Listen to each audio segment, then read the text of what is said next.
Well, hello. So good to see you all on tonight. So glad you all could join us and be a part of our time together for the Ultimate Job Candidate Session 3.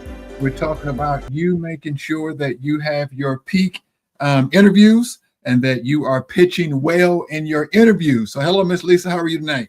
I'm doing awesome, Dr. Womack. How are you? I'm doing wonderful. What a day, what a day, what a day. That it has been. I'm so excited to be here and to be a part with you.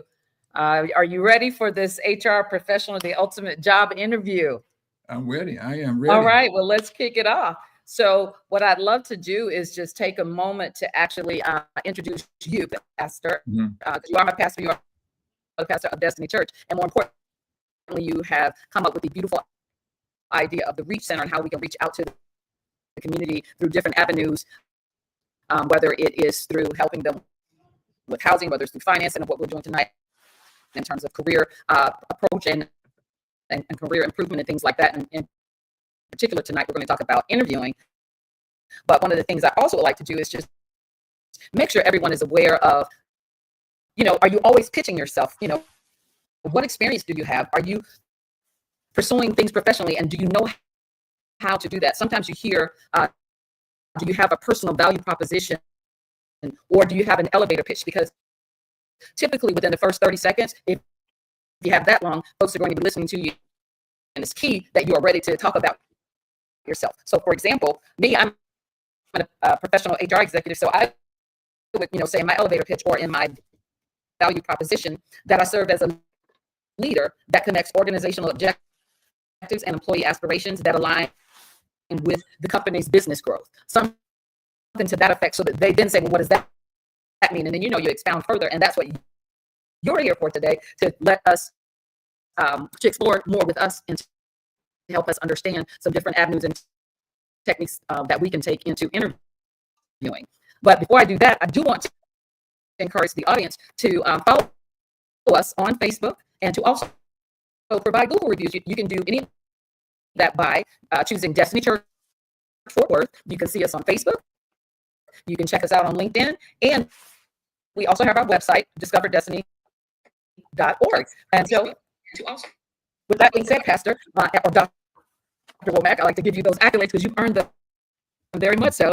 I'd like to introduce you and let our listeners now, let's talk about getting into what general insights as it relates to interviewing, Pastor. Awesome. Well, thank you so much for that wonderful introduction. I think we're having some trouble with your audio, so check your audio out as we get going, because you are breaking up some. So I do want to welcome you all tonight to where we are here on our time together. And we're looking forward to a fantastic night and sharing some incredible insights for you when it comes to interviewing. This is part of our Reach Center, the outreach of Destiny Church, and how we're trying to equip our community and serve our overall community. So this is just for the insiders. It's for those who are seeking employment. We know we're going to play this now, but we're also going to make it available offline to play at on demand, so people can be equipped to have great interviews and do well in their overall interviews. So we're excited about that. Again, our Reach Center for our church is going to be relationship training, entrepreneur training, adult literacy, career and job training, home buyers seminars, and also health. So we're excited about those overall adventures. Ms. Lisa, if your audio is ready, you want to talk to us about our methodology that we're trying to share, the overall context when it comes to getting a promotion on your job or getting a new job. Is my audio better, or is it still cutting in and out? It's still cutting in and out some. Not sure why it's cutting in and out. Okay, I'm going to have someone check it for me. If you want to go ahead, Pastor. Okay, all righty. Well, ladies and gentlemen, while she's trying to fix her audio, I'll keep us moving and keep it going. And so one of the things we talk about for the methodology that we're looking at is this overall thing called promotion. Promotion is looking at how are we trying to get you into a role. And when it comes to promotion, it's just not looking at overall just your one dimension, but these 9 different dimensions. 1 is prime yourself. 2 is revise resume and cover letters. 3 is observing the trends in the market, matching yourself with the values and skills for an employment opportunity, onboarding a coach to get you a coach. It's not onboarding the job, it's onboarding a coach to help you get into your job, tracking your transferable skills, interview well and strategically, offer negotiation, and then networking well. So these 9 elements, these 9 components are entailed and involved with you getting the ultimate job that you're looking for and you becoming the ultimate job candidate. We shared on last week something called the leadership pipeline. The leadership pipeline talks about, okay, when you go and apply for a job, there are different levels of a job.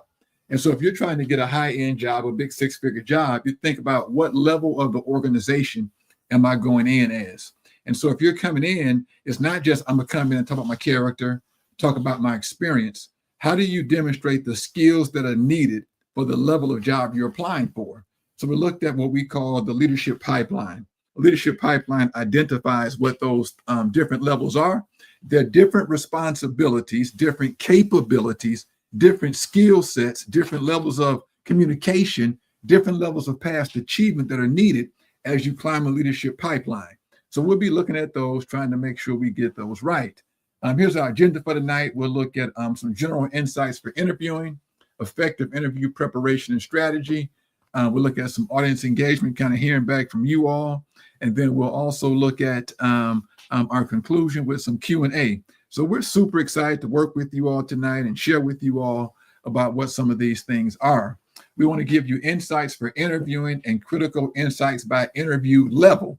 So when we talk about interview level, we're talking about, okay, what are the various levels of an interview? What are the various levels that transpire in an organization? So your first interview is typically done by a HR consultant, a screening person. It's by the hiring.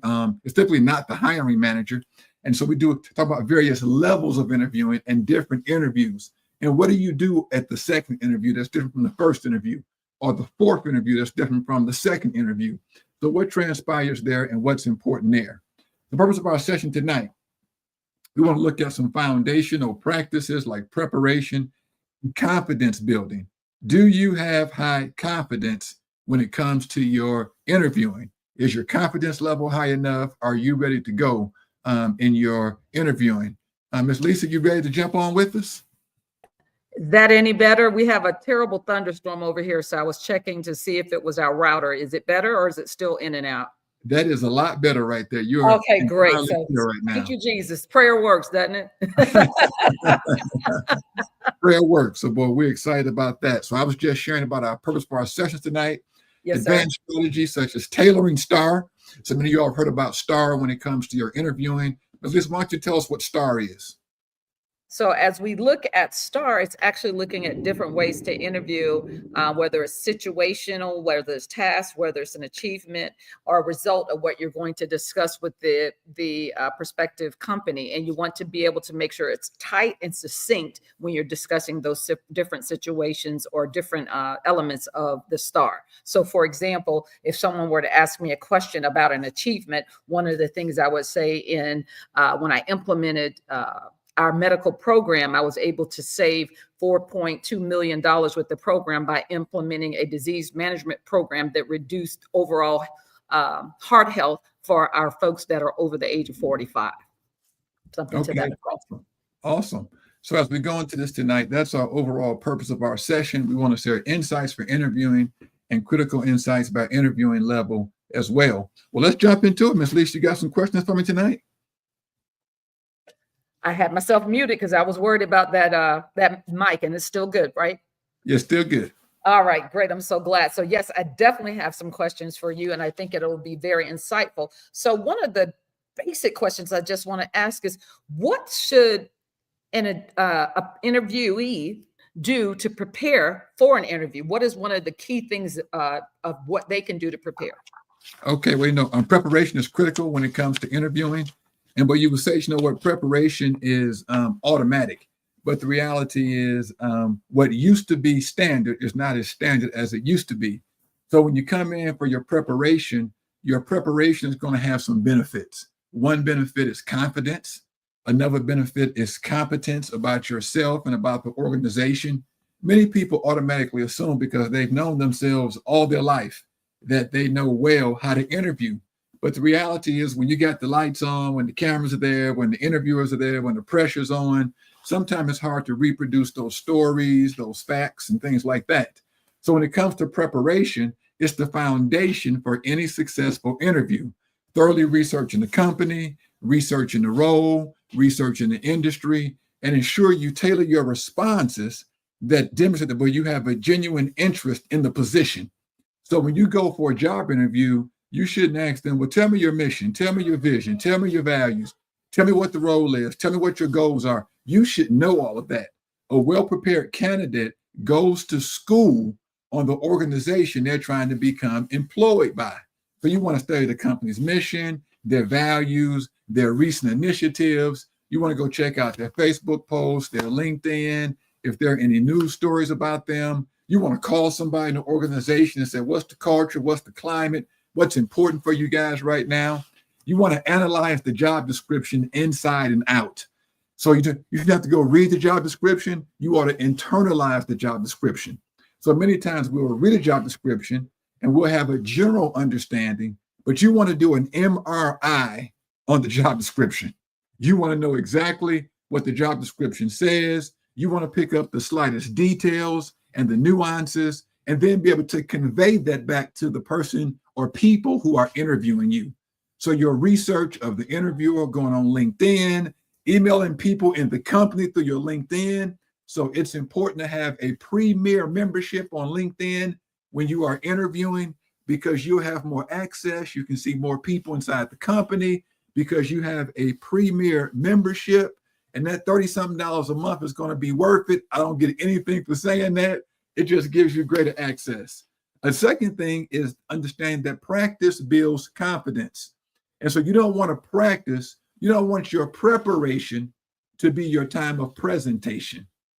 You don't want your preparation to be your time of presentation. Hey, I want to invite you guys to post. We know you're present when you post. We don't know who's present if you don't post. I want to encourage you guys to post. I want you guys to post your questions, your comments, say hello, give us your insights, even your experiences.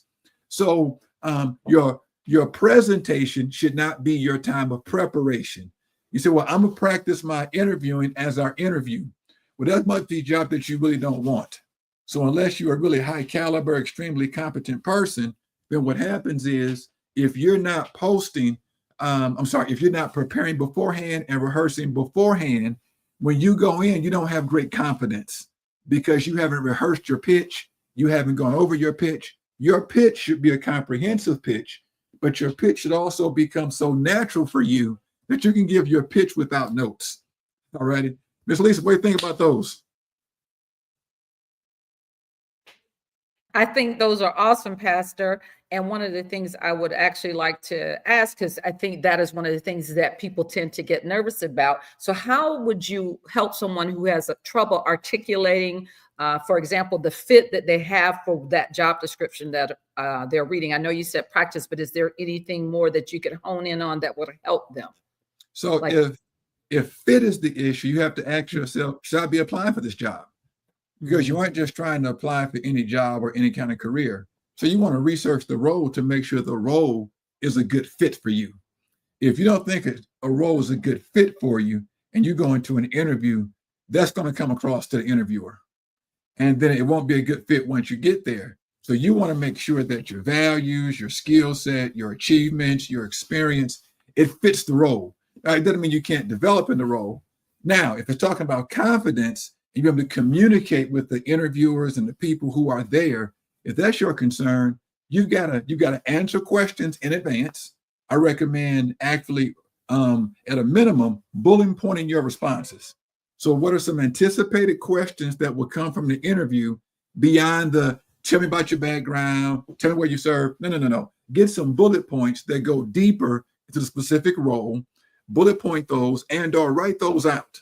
And then I want to encourage you to find a friend or somebody and then go through those questions, record yourself, and then you actually respond to those questions and then come back and review your recording to see how fluent you were, see how factual you were, see how energetic you were, see how confident you were.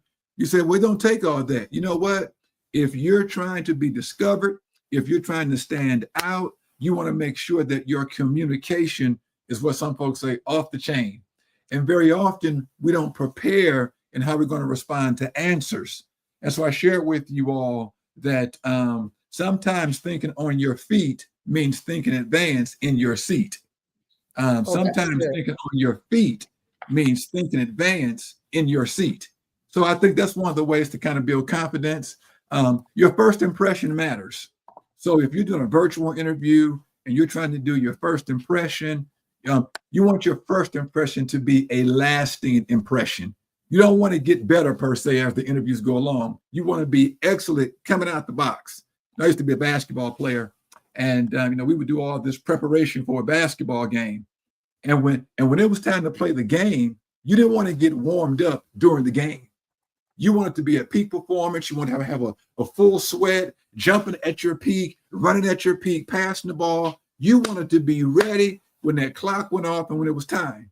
When you say hello, you need to be ready to make that first impression. You want to dress appropriately for that company's culture, and different companies have different cultures. You want to arrive early if you're going in person.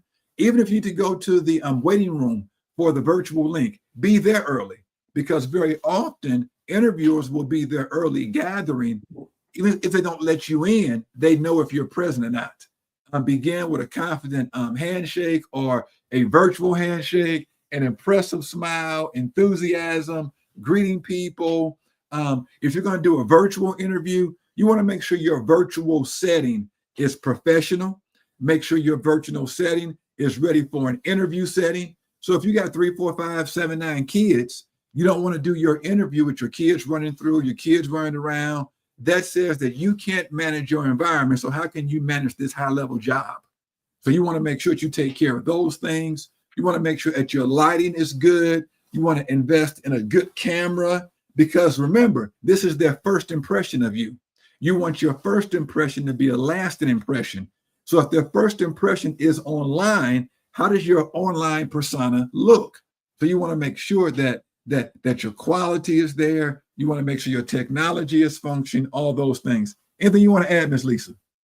The only thing I would ask you, Pastor, being that you expounded on those, is the positive appearance or nonverbal cues. Is there something you can lead or give to our audience to help them with that as well? No, you talk about how 70% of our communication is nonverbal. And so when you come on to an interview, you don't want to have your camera off doing a Zoom interview, okay? And nowadays, people jump on a Zoom call, but they won't have their cameras on. Well, that cuts out the majority of the communication. And so they suggest the old school way was that 70% of our communication was nonverbal. So you want to make sure that you got some energy, you got some flow, you got some excitement. You don't want to just be you don't want to be a buffoon, but you do want to have some energy. You do want to have some flow. You want to have some energy, some excitement, some movement. Next thing you want to do is you want to tailor your stories, tailor your STAR stories. So STARs, again, situation, task, action, and results. Your responses effectively demonstrate your experience, but tell them to the role adds relevance and impact. So we talked last week that when you want to make sure that you highlight your achievements. What are your achievements? What are you trying to accomplish when it comes to your specific role? So that's going to be important, that you tailor your stories, to make sure you choose examples that directly align with the role's key responsibilities. So have you identified what the key responsibilities for the role are?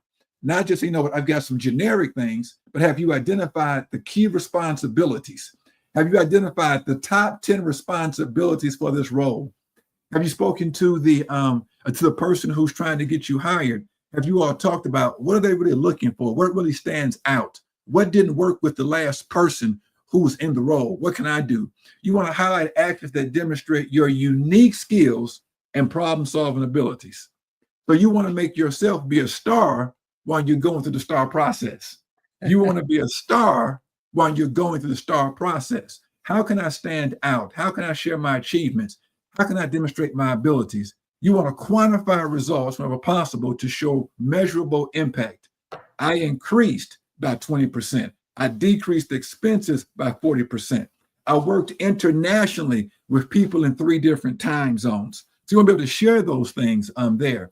Understand the role's purpose. So very often you say, well, I want to ask the person, what's the purpose of the role? You need to understand thoroughly from the job description, from reaching out to people on LinkedIn in advance, even find somebody who had the role before you and talk to them. Articulate how your skills and experience meet or exceed the requirements. Explain how your contributions can help solve specific challenges for the company. The size of your income is directly correlated to the size of the problem you're solving. The size of your income is going to be directly correlated to the size of the problem you're solving. So if you can't articulate that you can solve major problems, you won't make major money. You won't get a major job unless you can articulate how you can produce some major solutions. When you're able to articulate your major skills that can address a major problem and produce major solutions, then now you have their attention. Now you have their focus. You want to ask thoughtful questions. So if I'm interviewing someone, I say, okay, well, you have any questions? They say, no, I don't have any questions. I said, that's not the person I want in my organization, because they don't have enough proactivity. They don't have the business acumen. They don't have the interviewing acumen to put together questions to get beyond what we ask. Prepare 3 to 5 questions about the company's goals, team dynamics, or success metrics. Your questions indicate your understanding. Your questions indicate your competence. Your questions demonstrate that you know how to dig in and discern issues. Sometimes you want to ask questions that says, you know what, this person is really experienced here. This person, they've gotten results. This person understands the nuances. Those things come out in your questions. But if you don't have any questions, you're not ready for higher level jobs. Ask about professional development opportunities or growth paths. That says, I'm not a fly-by-night employee. I want to be here for a while.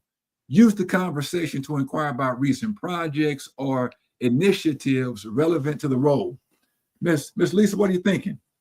I'm thinking about the type of questions, because what you just said was key and critical in that I've had experience where I've asked someone, do they have a question? And like you said, if you don't ask a question, then you don't look prepared. But some of the great things that you may want to do is see what recent article, I think you may have mentioned that they may have received or accolades for, or something that the company may be embarking upon, or see if they have a white paper out on a project that they may be doing, and be able to ask something that's forward thinking about whatever task or whatever project or objective they're trying to work towards. So Pastor, how would you go about having that person ask some critical questions? How would they go about doing those questions? What's a good way for them to develop those questions? Now, I think thinking through leadership pipeline. Because at the various levels and responsibilities in the organization, you want to begin to add buzzwords of the functions of the level you're functioning with. Then you also want to say, you know what, let me anticipate how a function in the organization, what needs to be done in the organization, and then that's your way. So I was talking to a guy one time, he was a preacher, and I was asking him about how do you structure your sermons? How do you get these great insights? And he says, I basically play a game of Jeopardy with myself. So if you're going into a job interview, you want to do job Jeopardy. You want to do job Jeopardy. What are all the questions I can ask? What are some of the things hidden behind window number 7, number 8, number 9? I want to play Jeopardy to anticipate some potential questions to demonstrate my competence. And so those things would be extremely helpful as you are looking at what's happening there in the job interview. You also want to make sure that you focus on value, not weaknesses. Mm-hmm. So we already talked about the nonverbal communication and how loudly it speaks. Maintain good eye contact. Eye contact conveys confidence. Mm-hmm. Eye contact conveys confidence. If you're afraid to look people in the eye, then you don't have the confidence to negotiate a big deal. If you're afraid to look people in the eye, you don't have the confidence to look across the table and tell an employee, good job, way to go. We need you to improve your performance. If you can't make eye contact, you don't have the confidence that's needed for a good 6-figure job, okay? You want to sit or stand with a straight posture, because your posture communicates professionalism. It also conveys confidence. It also conveys readiness. Use your hand gestures naturally to emphasize key points, but avoid excessive and nervous movements. So sometimes when you're in an interview, and boy, you do get nervous sometime in an interview, sometimes you can defray and distract that nervous energy by standing up or by moving around, and by moving your hands, you can release some of that negative energy. You want to stay concise and relevant. So watch this now. Some of you all are just natural storytellers. You want to be strategic in the stories you tell. Everything can't be a story.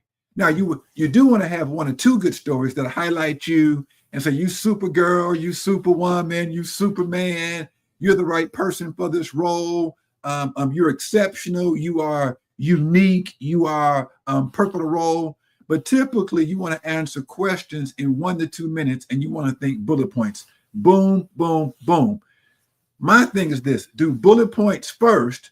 If you see it catches their interest, if you're watching their body language, and now their body language was really interested in a bullet point, then you come back and tell a story about that bullet point. Or they'll ask you questions. Use the STAR method to structure concise responses. So, but be thinking on your mind, STAR, and sometimes use notes. Very often people don't bring notes. Notes are not a faux pas in interviews.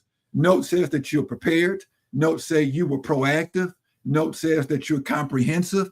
Note say that you are substantive. Okay. And so notes say excellence.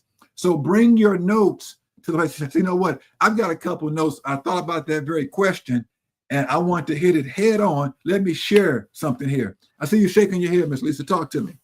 That is a definite way. I was just conveying and wanted to underscore the importance of that. Bringing notes, I think, I'm not sure if that was a misnomer or a myth for people, but you definitely want to bring that. One of the things you want to do is, like you said, make sure it's scripted out, have it in the portfolio, look very professional when you're doing that, because again, it shows that you've done your homework. I have one insight that I was going to say. Also, if you know you're a person that's nervous, it's almost like when I've talked to people when they've done depositions, or if you're on the stand for a jury, put a pin, PIN in your shoe, or a penny in your shoe. And if you feel nervous, move your toes around so that that nervousness is down there and not above where they can see it. And that way you're not concentrating on that. That's good. Unless you got your feet propped up on the desk while you're doing your interview. Well, this has been really good in this area, Dr. Womack, the body language, the follow-up, talking about the mock interviews, preparing with a friend, and even the STAR method. Is there a way we can further delve into now about preparation and strategy? Let's delve a little bit more into that area in terms of what preparation looks like. Yeah, so, preparation and about how that looks. That means you're taking time to think through the job description. That means you doing research on the organization. That means that you make sure that your physical setting is appropriate. Your lighting, your dress, your communication, your nonverbals. It means reaching out to people through LinkedIn to get any kind of insight you can on the organization. What are they posting? People love talking about themselves.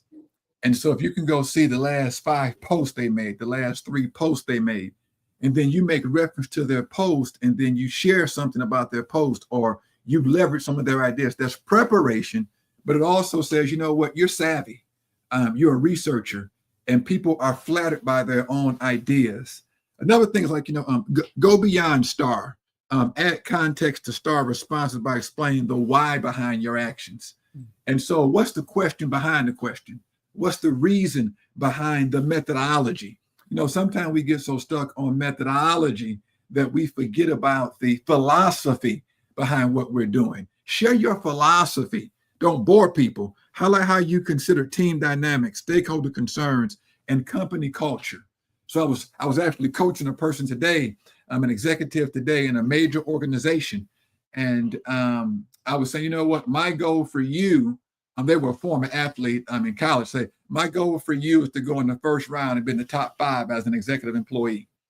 Okay. So I'm using imagery now and integrating that and bringing in their past and bringing in their successfuls. When you follow up professionally. Send a personalized thank you email within 24 hours of the interview. So they're interviewing a bunch of people, and how can you stand out? How can you make an incredible impression? If you're on LinkedIn, you see things that are posted publicly or on Facebook.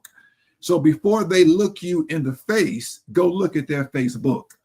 Before they look you in the face, go look at their Facebook, and then begin to share things that you saw on their LinkedIn, you saw on their Facebook, you saw on their Instagram, you saw on their Twitter, you saw on the website, their accomplishments. So it would be impressive for you to do that. And then the things they mentioned in the interview, follow up on those things in the follow-up letter. So in your follow-up letter, mention those things. In your second or your third interview, bring up somebody they mentioned in the first interview or the previous interviews, because that says that you're attentive. That says you're a good listener. That says that you have good interpersonal skills. That says that you are relationally and professionally savvy. So who do people do business with? People do business with people they like. That is very true. Yeah. So, Dr. Womack, you were speaking of different things and referring to different interviews. So what I'd like to do now is transition to ask you a question. And I do see one of the comments in the chat says, what's on your social media page? Yes, we might want to address that. We talked a little bit about that when we talked about resume preparation, but let's come back to that. Will you recap that? And then second to that, can you talk about the differences between the different types of interviews that may take place?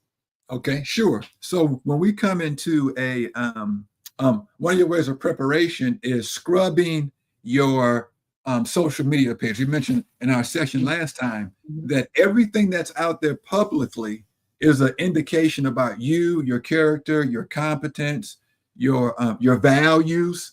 And so you want to make sure that you don't get lost in self-expression on your public social media to a point where it interferes with people's professional opinion about you.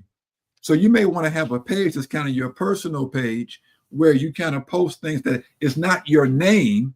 It's just kind of your fun page. But then you also have a professional page with your name, your serious post, what you're reading about. If you want people to think you're an expert, you want to post some things that give an indication that help build your brand, that you're a person of competence, you're a person of fluency, you're a person that reads, you're a person that knows what's happening in the industry. So we thought about, what are some critical questions that you may want to ask as you are preparing for your interview? Number one is, what's the purpose of the role I'm applying for? So what's the purpose of the role? Why are you there? What are you trying to achieve? Look at the big picture of the role. A second thing is, what specific skills and experience does the employer value most for this role? And so it's not a one size fits all. It can be the same role, but in a different organization. So the question becomes, if you're in a different organization, then what's important there? Next is, what are my key star examples? So what are my star stories? So when I'm coming to my star, what are my star stories? And so what are my stories that stand out? What are my stories that highlight my skills? What are my stories to say, I can impact the bottom line in this organization? Let me tell you something. Ministry hires you because of your benevolence, because of your heart, because of the people you want to meet. Businesses hire you because you can impact their bottom line. Businesses, even as a Christian, businesses are not bringing you in for your Christianity. They're bringing you in because you can influence and impact the bottom line. So then, am I staying focused on the bottom line? The bottom line for businesses is the bottom line. Any business that's going to survive, any business going to make it, they are in the business of making money. They are trying to get ahead. How can you contribute to that? How can you add value? So we got that going on. What are the potential challenges for the role, and how can I position myself as a problem solver? Remember, I said your income will be directly correlated to the size of the problem that you're solving. Your income is not correlated to the amount of time you're going to spend working the job. But you got people who work 60 hours a week who don't make what some people make in 20 hours a week. Okay.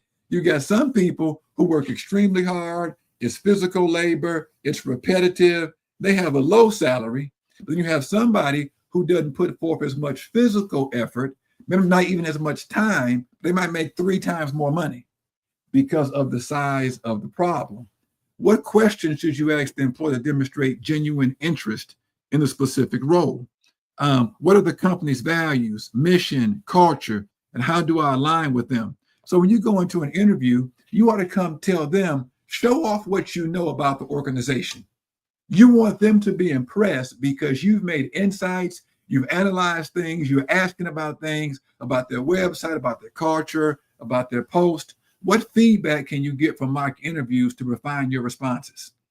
So many of us don't take enough time in preparation, and then we wonder why our presentations are not great. Great preparation leads to great preparation leads to great presentations. And very often, if you have short preparation, you have mediocre presentation, because most people are not per se show-offs. And so I'm talking about be a show-off. You want to show your stuff. You want to strip what you got. You want to make sure you did your homework when you come and you are there. And so solving big problems lead to bigger income. So make sure you hit those things. So what are the types of interviews that are typically expected? And so very often, sometimes we're not looking at this whole idea of the interview types. Ms. Lisa, you want to give us an overview of some of the types of interview you did when you were doing interviews on a regular basis? Oh, on a regular basis, it varied based on the skill set. It could be that we were just doing from the very basics of doing the screening, just looking to see if you actually had some of the critical skills that we needed for the role. So it could be, I would ask you, tell me about a time when you solved X. It could be if it's IT related, was it an IT audit, and how did you figure out that someone had broken into, let's say, phishing? Like that's a major problem right now, where you have folks that have done some different things where they've accessed sites or actually responded to emails that they shouldn't have. Another situation is where you're looking into a technical interview, where you're looking for more of if that person has had a specific skill set. Let's say you're doing intellectual property. You may have someone tell you about the experiences of projects that they may have done in college as it related to protecting the property of the company, whatever type patents they may have, or inventions or things like that. Another type of interview is a panel interview. And that's where you're looking to see how a team performs and what's happening in terms of the team. How will they fit? Is it a cultural fit? What do you look like? Are you able to partner with others? Are you a person that needs to be an individual contributor? And then lastly, one of the main areas is when I'm looking for a hiring manager. If I'm hiring a manager for a manager, if I'm a director or senior director and I'm looking for a senior manager, is that someone that can, if I were to walk away tomorrow, could this person now take the reins and be able to drive the organization or drive those types of objectives, whatever those key performance objectives are key related areas that may be target for the company. Let's say if it's a revenue goal, or if it is a type of development where we're creating a learning center. It could be, do we need to have this module out by X date? Does this person have that skill set? So it kind of goes in those basic areas there. There's about 5 areas by which, and thank you for putting that on the screen, that we actually reference when we're interviewing. Yeah, it's important for us to really recognize where we are, what we're doing. Typically you have 3 to 5 interviews before you get a good job. You have 3 to 5 interviews. Another insight is this: if people are asking you demographic questions and lower level questions, it means, but this is toward the end of the interview, and they're ending the interview with demographic questions. They are ending the interview with general knowledge questions. You haven't impressed them enough to move to the higher level questions they're really interested in. So if you got a 30-minute interview, typically, if it's not the first interview, it's a screen interview and it's the hiring manager, it's only 30 minutes. Houston, we have a problem because they're not impressed with you, what you bring to the table. So typically it's 3 to 5 interview rounds before you get a good job. You have a screen interview, a technical skills. Does this person have the technical information to function this role? Once they verify you have the technical skills, they now want to go into a behavioral interview. Okay, do they have the practical skills? Then you may go to a panel or group, and that's typically your coworkers, that's your boss, that's the people you'll be supervising, different department heads, people in the industry. And then the final interview is sometimes to gauge alignment, objectives, and then sometimes even salary preparation. So that's important. Now, how do you prepare for each level of the interview? Each level serves a distinct purpose and requires a tailored preparation. Most of us don't think at this level about the interviews, my second interview, my third interview. We think about not being too repetitive, or what they're asking the same questions again. We don't think about different types of interviews. So when you come to these different types of interviews, you want to make sure that you understand what's transpiring in the different types of interviews. So when you initially come in, there may be a screening interview. The purpose there is to verify qualifications, to assess initial fit, to weed out unqualified candidates. They're not getting real deep. They're not trying to take you too far. It's just, you know what, do you have the basic skills so I can pass you along? Is this worth, if you're a hiring manager, is this worth putting before the company that hired us to take their time to even talk to you? Okay. So preparation, research the company's basic information, prepare concise responses to common questions. Tell me about yourself. It's time to shine. It's time to brag. Okay. If you ask about mine, I'm sure gonna shine. And so now, shine, baby, shine. Be ready to discuss availability, salary expectations, and interest in the role. Some of you all shy away from salary expectations too soon. Well, the reality is you can't work for anything. And so what are you really willing to work for? And if you're afraid to ask for it, high-level people understand it costs to bring in the best talent. So don't be afraid to say what you're looking for. The second interview or second type of interview is technical skills, is to assess job-specific abilities, review technical concepts and tools relevant to the role. So not just the tools you used in your last job, what are the tools, the certifications, the technicalities in the industry? So your company may use a certain set of tools, but what are your competitors' tools? What's happening in the overall industry? The next is a behavior interview. That's where they want to see what are your achievements, how you demonstrate leadership, teamwork, conflict resolution, and adaptability. A panel or group interview is to assess interaction with multiple stakeholders and team dynamics. This is where collaboration comes into play. This is where chemistry comes into play. Do you have the chemistry? Can you collaborate? Can you get along? Because if you can't get along, people won't go along. So then how are you a fit for what's happening at this juncture? And then the hiring manager interview is to assess alignment with the team's goals and to really confirm that you would be worth the risk if you come into this organization. So all of those things are critical. All these things are important. Melissa, you have any additional comments you want to make here? No, I think we're on track and it's looking good. I think as we go forward, let's talk more about the focus for each one that as we go through those phases. So for example, for a screening interview, what should we do? Should we develop a different pitch? What should we do? Or for technical, should we dive deep into job specific technologies? Can we move and talk about some different things there? Absolutely. Okay. That's great. So when you come to the various interviews for your screening interview, develop a polished personal pitch. Is your personal pitch polished? And so it's your pitch.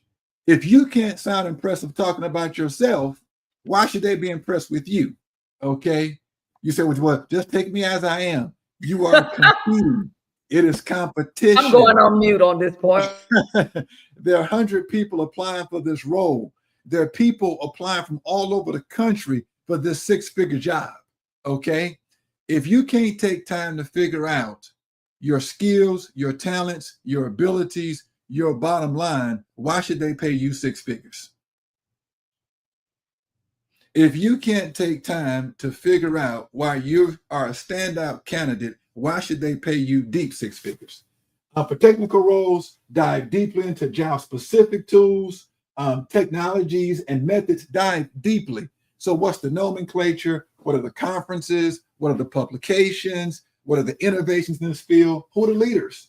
For a behavioral job, practice storytelling using concrete, impactful examples. Okay, so no pun intended. What's your PowerPoint? Okay, what is your PowerPoint? Don't just do a Google slide, do a PowerPoint. What is your PowerPoint? What can you punctuate? What are you enthusiastic about? How can you brag on yourself? How can you raise the flagpole of your achievements? In front of a panel, hone in on clear, concise communication, engaging in all participants. So if you got 5 people there, you want to make sure you read the room. How well are you reading the room? Do you know who's there? Do you know what their roles are? Are you able to adjust to what they're saying, to what they're doing? Are you able to ask them questions to get them involved? For a hiring manager, highlight your strategic vision and how you meet the organizational needs. Always remember, you're pitching. You're making a pitch. And boy, how can I pitch myself to this organization so they cannot live without me? So at various levels, you want to make sure that you can do various things. For a screening interview, know your resume inside and out. Answer questions about gaps, transitions, achievements.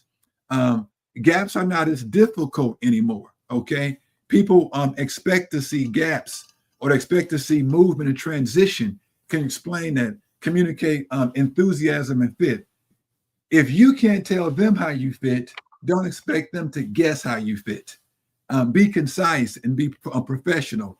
For a technical or skill-based interview, master the job's core skills, demonstrate problem solving, provide context to your answers. For a behavioral interview, that's the star. But remember, go beyond the star, okay? Read the room. What are they responding to? What are they enthusiastic about? What they raise their head to? What did their eyes get big about? Stay honest, but strategic, all righty? Next, when it comes to a panel group interview, address everyone equally, make eye contact, engage all panelists. So when you look somebody in the eye, don't give them the mean grimace. Smile when you look at them, okay? Show collaboration skills. Demonstrate how you've worked successfully in team settings. So talked about how you led a team, talk about how you followed with a team, talk about how you made a contribution to a team, talk about how you encouraged a team, talk about how you support a team member to really shine. So showcase your collaboration, maintain your composure under pressure. If you can't manage the pressure of an interview, you can manage the pressure once you've been placed into the job role, okay? And so then this last one here, you want to make sure that when you come into this job role that you really understand with the hiring manager. Highlight your contributions strategically, discuss your long-term goals, and ask specific good questions. Not just questions, but good questions that demonstrate your insight, your professionalism, and what you can provide. Ms. Lisa, I want to jump into some, I've got much more stuff. I want to jump into some Q&A. I want to get some Q&A in our last 5 minutes from you all who are here online. Let's do some Q&A. How can we support you? What are some questions that you have? What are some things that you're asking about that we haven't addressed, or some comments you want to make? You can type those questions. That would be extremely helpful for us. Dr. Womack, as we wait for one of their questions, what's one piece of advice you would offer to any candidate that they should know before interviewing? They ought to know how they can make a contribution to the organization. They ought to know what the organization's current public priorities are. You won't have information they haven't published, but if it's been published, you should know it. You ought to know what's happening in the industry and how you stand out in the context of the industry. While we wait, I don't see any in the chat just yet. What's the most surprising success story you've encountered when you've coached individuals? Most surprising success stories, surprising and success stories. Let me see.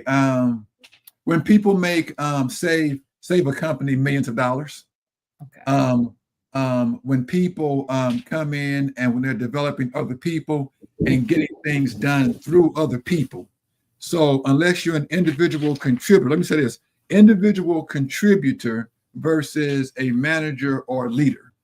An individual contributor is somebody who an individual is trying to come in about what they do. Okay, that's addition. Okay, Yes. so if you're a scientist, okay, that works well. Next is you're a manager. Now your job is to start getting things done through other people. Yep. And so how well can you lead other people to get results? So there's a book out called The E-Myth. The E-Myth is a book talking about entrepreneurship. It came out in 1989, Michael Gerber. You know, one of the ways you can impress people too with your knowledge, but you can quote other authorities, other sources. That stands out. And so Michael Gerber talks about franchising. But one of the comments he makes is that you need to work on the business and not just in the business. Yes. So as you go climb higher in the organization, it's not just what you can do in the business, it's what you can do for the business, for the organization. That'll help you out. Then when you come to leadership, you should be focused. Executive leadership is focused on where you're going, not where you are. And so the majority of your time is where we're going. How do we hit these metrics? How do we scale and things like that? So that becomes very important. So you see a question in the chat. Okay. How do you turn down an offer while keeping the door open? I wouldn't turn down an offer. I would renegotiate an offer. And so if you still want to keep the door open, you renegotiate. You give a response. You give a counter offer. I wouldn't per se turn it down. I would give a counter offer and then try to navigate and negotiate terms if you get to that point. That's a great question. And I would add to that, Pastor, I think that's awesome when you do the counter offer. When you do the counter offer, make sure that you have data to back that up. So for example, if you're looking for a project manager job and the offer is $65,000 for the offer, but if you're looking and you happen to do some homework and you see that the job actually, if you're an experienced mid-range, let's say project manager, and you see it's $75,000 to $85,000, then explain, as Pastor has discussed, what your skill set is and how long you've been doing that role, so that when you come back to renegotiate, that gives the recruiter that you're speaking with the information to be able to go back to the table to the hiring manager to say, here's what they're stating and here's why we should maybe consider this person. Yeah, you know, I think it's important as well, as we're doing our interviews and we think what we do, don't just focus on how hard you're going to work. Communicate in the context of return on investment. If you bring me in, here's what I can produce. So you want to be able to validate that when you come into an interview setting, that you can demand a salary because you're going to produce income to cover your salary. And so are you going to be able to cover what your salary is? Here's another question for you. Have you experienced someone bringing notes to their in-person interview? Yes, I actually have. And typically at the higher level, you're definitely going to have someone coming in with notes. Typically those interviews can go all day. And you want to make sure that you have those situations there and actually have notes written. But as Dr. Womack has stated, you want to make sure it's bullet points. So if they ask that, you can be ready to say, yes, in this particular situation, let me just take a peek here. Yes, let me talk to you about these things, but go succinct, hit it and go, as he stated. You don't want to sit there and read the notes. You want to be able to say, I actually anticipated that question and here we go. And as he stated, it shows that you've had preparation and that you've done your homework. Yeah, I was coaching one time. I was coaching someone who was applying for a legal cybersecurity role. And so one of the things was, if you have a data breach, what's going to be your plan when you have a data breach? And so we had made sure they were prepared to answer that question. They had notes. And so in that kind of industry, you can give a general answer, or you can think through a thorough answer of, here's how I would handle that data breach. Here are the people I would communicate with. Here's what I would do third, fourth, fifth, sixth. Here's how I would follow up. When you go to organization, but it's a leadership role, okay, how would you handle your first 90 days? And so typically you want to have some detail about how you would handle the first 90 days. Okay, so my first 30 days would be this. My next 30 days would be this. My last 30 days would be this. So then how would you handle that? Typically, those are more comprehensive. So the more comprehensive and expansive it is, Your insights can be demonstrated by the quality of your notes. Now, if somebody asks you your name, you don't want to say, okay, let me look at my note. Okay. But if it's something kind of expansive, then that should be important. If you're asked about salary in an interview, such as what salary you're looking for, I thought that would be a question after the interview if it was a success. Well, Miss Lisa, how would you answer? I know what I would say. How would you answer that? So it depends on what type of role you're interviewing for and what level you're at in the interview. Typically, you're definitely not going to have a salary question in the first or second interview. If you're in the third or fourth interview, it could very well come up. You need to be able to state what you're looking for, know your value, know your worth, and ask for it confidently. Yeah, so sometimes people often shy away from salary questions, but the higher you go in an organization, you're going to have to oversee budgets. You got to do negotiations for salary. You have to negotiate for products, goods, services, contractors. So you need to be very, very comfortable discussing money. Okay, and so your salary question is a money question, and then sometimes people want to know, can they afford you? Are you within their salary ranges that they're trying to hit? And so don't be shy about what you desire and what you need. Watch this now. Here's the trick as well. Sometimes you don't ask for enough. They say you're not skilled enough. That's because excellent. You don't demand enough. So if you're a high quality person, this is what, you can always say, you know what, here's what I'm looking for. Here's why I can produce this by 20%. I've done this over this organization. I increased bottom line revenue by this amount. I sell our company this amount. That's a fraction of what my salary demands are. But I'm always negotiable and willing to hear a counteroffer. And one thing too, Pastor, I'm glad you said that as well. And I'm glad John asked that question. Also, depending on which level you're at, it's not only salary that you want to be able to speak to. You want to be able to speak to if it's a publicly traded companies.